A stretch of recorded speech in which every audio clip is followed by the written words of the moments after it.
Welcome to the waking dream. Return to your center and let's begin. What if luck is not something you have to wait for? What if the next part of your life is not simply something that happens to you, but something you can begin to choose? Most of us live in a very strange way. Something happens and we react. Someone says something and we react. A problem appears and we react. We look at what is happening around us and unconsciously follow the direction that reality is already taking. But what if you could reverse this? What if, instead of constantly following the current reality, you could begin paying attention to the reality that is coming next? This is one of the most interesting ideas in reality transurfing. And today I want to show you a simple practice that can help you train this ability. It may sound almost too simple at first, but there is an important detail. You are not going to try to force reality to give you what you want. You are not going to fight with your current circumstances. And you are not going to sit there desperately trying to visualize your dream life. Instead, you will learn to do something much more subtle. You will begin to notice the next frame before it arrives. Think about something completely ordinary. Imagine that you are walking toward a door. You already know what is going to happen. You will reach the door. You will put your hand on the handle. You will open it, and you will walk through. Nothing mysterious about that. But now, instead of simply moving toward the door automatically, bring your attention to the moment that is about to happen. See yourself opening the door. See yourself stepping through it.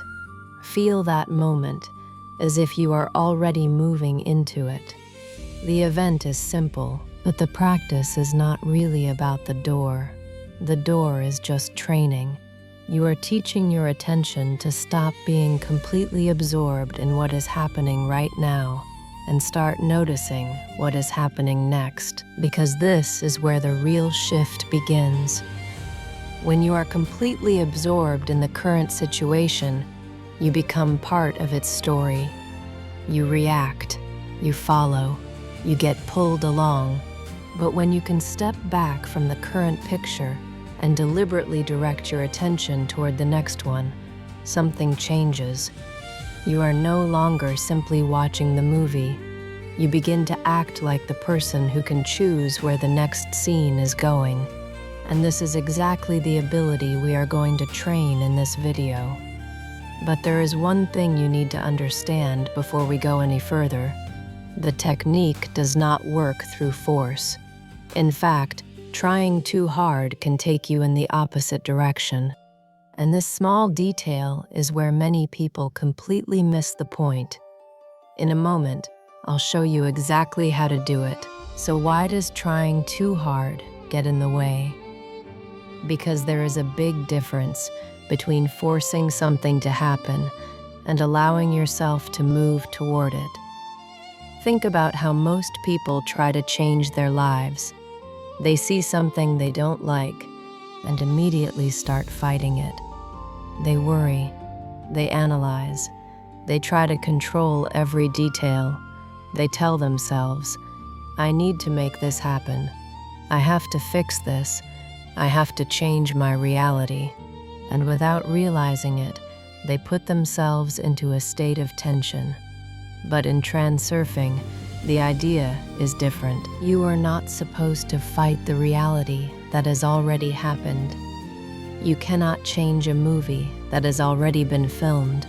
What has already happened is already part of the current frame, but the next frame has not happened yet, and that makes all the difference.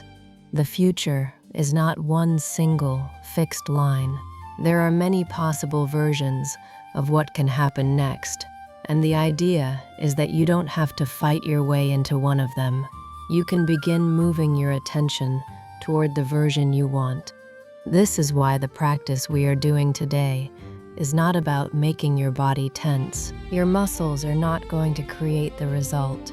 Your job is not to push reality. Your job is to direct your attention. And this is where the technique becomes much more interesting. In transurfing, there is an idea of an external center of intention. Normally, when you want something very badly, you try to make it happen through effort.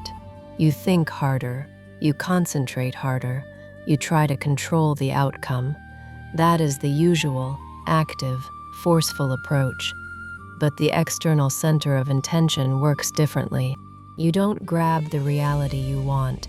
You simply give your attention to it, calmly, naturally, without tension. Imagine that you are watching a movie. You don't physically reach into the screen and try to move the characters with your hands. You simply watch the scene. But now imagine that you could choose which scene appears next. That is the basic idea behind this practice. You are both the viewer and the projector. The current scene is in front of you, but the next scene is where your attention can be directed. And this is why the small exercise with the door was important. You were not trying to magically make the door appear. You already knew it was going to happen. You were simply practicing the ability to bring your attention to the next frame. Now we can take this much further. Instead of practicing with something that is already certain, you can begin practicing with something you actually want. A meeting going well, a conversation turning in your favor, receiving good news, walking into a place where you want to be, seeing yourself already living in circumstances that feel right for you. The important part is this: don't try to force the picture into reality. Simply allow yourself to see it. And there is a very specific way to do this. In the next part, I'll show you where to place your attention in your body, how to activate the technique, and what you should actually feel while you're doing it. Because this is the part that makes the practice different from ordinary visualization. Now let's get to the actual practice. This is where the technique becomes very simple. First, relax. Don't sit there trying to create a powerful feeling. Don't tense your back. Don't squeeze your muscles. You don't need physical effort. Close your eyes if that helps you concentrate. Take a moment to become aware of yourself. You can quietly say to yourself, "I see myself, and I see reality." For a moment, step out of the picture you are currently looking at. You are not trying to escape reality. You are simply becoming aware that you are the one watching it. Now bring your attention to the area between your shoulder blades. Imagine that there is a small point of awareness there, slightly behind your back. This is what we will call the kositsa. You don't need to physically touch this point. You don't even need to clearly visualize it. Just notice it. You may experience it as a small sensation, a point of warmth, a subtle pressure, or simply as a place where your attention is located. Don't force the sensation. Just remember where it is. Now comes the important part. Keep your attention on the kositsa, and at the same time, imagine the picture of the reality you want to move toward. For example, imagine yourself receiving the message you have been waiting for. Don't imagine how you are going to make it happen. Don't think about all the steps between now and that moment. Just see the moment itself. You receive the message, you read it, you feel the reality of that moment. Or imagine yourself walking into the place where you want to be. See the surroundings, see yourself there. Let the picture exist naturally. And while you are seeing this picture, keep that quiet awareness of the kositsa behind you. This is the important combination, the kositsa behind you and the desired frame in front of you. You are not pushing the picture forward. You are simply illuminating it with your attention. Think of a projector. The projector doesn't fight the screen. It simply sends the image onto it. Your job here is similar. You activate the kositsa and allow a flow of thoughts and attention to come from this area behind you. Then you gently focus on the frame you want to illuminate. That's it. No struggle, no forcing, no desperate attempt to make something happen. And if you notice your muscles becoming tense, stop for a moment. Relax. You are probably trying to do too much. Remember, you don't have to force reality to obey you. You are simply choosing what you want to illuminate. Stay with the picture for a short time. Even 1 or 2 minutes is enough for practice.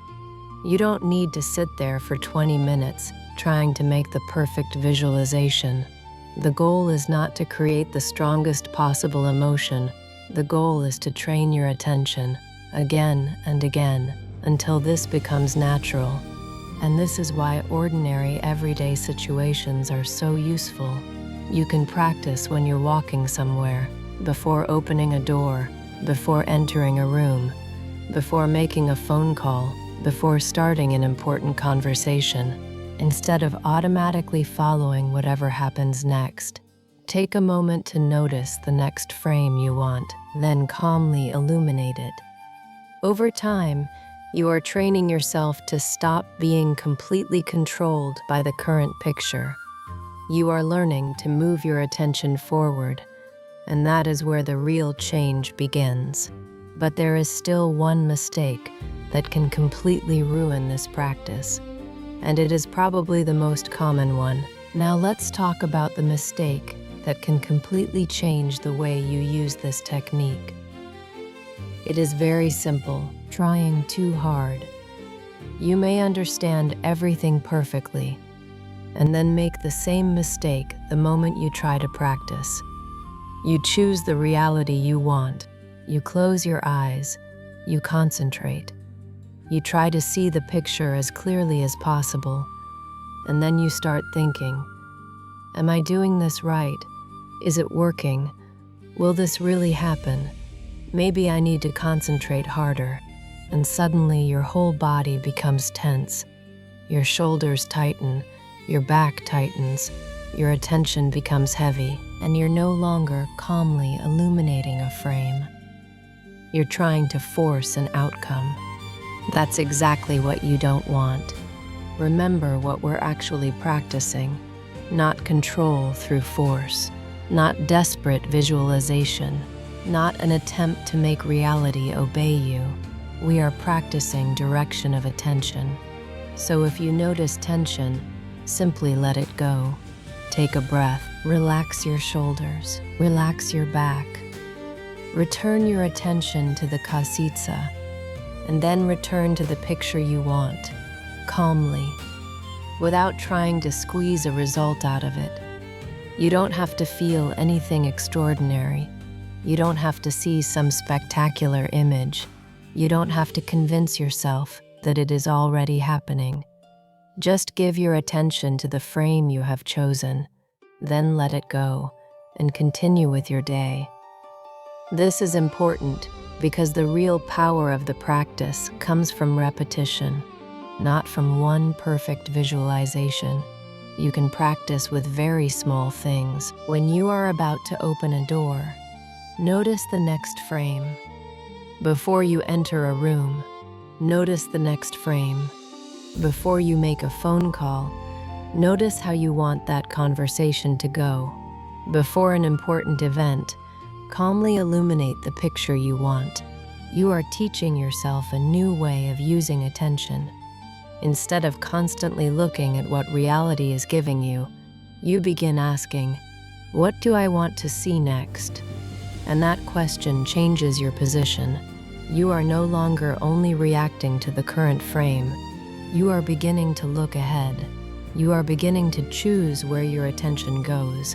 And according to the transurfing approach, this is the foundation of taking your reality into your own hands, because the future has not happened yet.